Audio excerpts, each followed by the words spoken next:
எல்லாமே செஞ்சிருச்சு. இது பாருங்கள், எல்லாமே செஞ்சிருச்சு. இப்போ இது வந்து இப்போ பராமரிப்பு இல்லாதங்காட்டிக்கு தேவையில்லாதவங்களை கையிலோட இருக்கும். தேவையில்லாத வேலைகள், அனாவசிய வேலைகள் நடக்கும் இடமாக இது மாறிவிட்டோம்.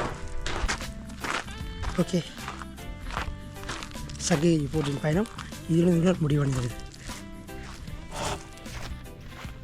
பராமரிப்பு தான் நல்லா இருந்திருக்கும். பராமரிப்பு இல்லாதங்காட்டி எல்லா கட்டடங்களும் செதஞ்சு போயிடுச்சு. செதஞ்சு போனங்காட்டி இங்கே பறவை இனங்கள் கம்மியாயிட்டாங்க. கீழே மட்டும் தான் மெயின்டைன் பண்ணுறாங்க, மேலே எந்த மெயின்டெனன்ஸுமே கிடையாது. ஆனால் பார்வையில் வரி ரொம்ப குறைந்து விட்டது. ஓகே, நாம் இங்கே போய் கீழே போய் தண்ணி குடிப்போம். 3 மணி நேரமாக தண்ணி யாருமே குடிக்காமல் இருக்கோம். பாடி ஃபுல்லாக டீஹைட்ரேட் ஆகிட்டுருக்கு. தண்ணி நிறையா குடிக்கணும், இல்லைன்னா பாடி டீஹைட்ரேட் ஆகி நம்ம களவாடிக்கிறமான இடத்துக்கு போயிடுவோம். ஸோ